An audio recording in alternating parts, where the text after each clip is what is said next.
नमस्कार दोस्तों, आप सभी का बहुत बहुत स्वागत है हमारे चैनल वेदांत टीवी में।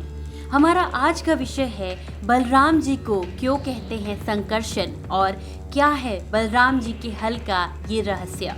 आइए शुरुआत करते हैं। श्री कृष्ण के बड़े भाई बलराम को बलदाऊ, बलभद्र, दाऊ, संकर्षण और हलधर कहा जाता है। श्री कृष्ण उन्हें दाऊ कहते थे और वे उनके बड़े भाई थे। कथा के अनुसार भगवान शेषनाग ने देवकी के गर्भ में सप्तम पुत्र के रूप में प्रवेश किया था। कंस इस गर्भ के बालक को जन्म लेते ही मार देना चाहता था। तब भगवान श्री कृष्ण ने योग माया को बुलाया और कहा कि आप देवकी के इस गर्भ को ले जाकर रोहिणी के गर्भ में डालाओ। श्री कृष्ण के आदेश से योग माया प्रकट होकर अपनी माया से देवकी के गर्भ को ले जाकर रोहिणी के गर्भ में डाल देती हैं। देवकी के पेट से गर्भ को खींचकर निकालकर उस रोहिणी के गर्भ में डालने की इस क्रिया को संकर्षण कहते हैं। गर्भ से खींचे जाने के कारण ही उनका नाम संकर्षण पड़ा। लोक रंजन करने के कारण वे राम कहलाए और बलवानों में श्रेष्ठ होने के कारण वे बलराम कहलाए। उन्हें हलधर भी कहा जाता है। हलधर इसलिए क्योंकि वे अपने पास हमेशा हल रखते थे। बलराम का सबसे प्रमुख अस्त्र हल और मूसल है। बलराम बहुत बलशाली थे।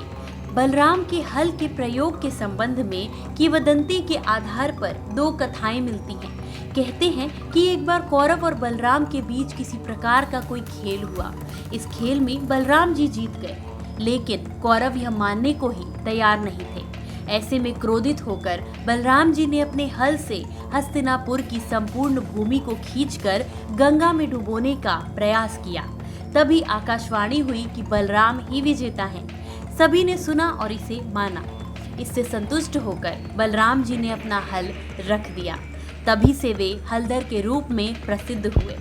दूसरी कथा के अनुसार भगवान श्री कृष्ण की पत्नी जाम्बवती का पुत्र सांब का दिल दुर्योधन की पुत्री लक्ष्मणा पर आ गया और वे दोनों एक दूसरे से प्रेम करने लगे। दुर्योधन अपनी पुत्री का विवाह श्री कृष्ण के पुत्र से नहीं करना चाहता था, इसलिए एक दिन सांब ने लक्ष्मणा से गंधर्व विवाह कर लिया और लक्ष्मणा को अपने रथ में बिठाकर द्वारका ले जाने लगा। जब यह बात कौरवों को पता चली तो कौरव अपनी पूरी सेना लेकर सांब से युद्ध करने आ पहुंचे। कौरवों ने सांब को बंदी बना लिया। इसके बाद जब श्री कृष्ण और बलराम को पता चला तब बलराम हस्तिनापुर पहुंच गए।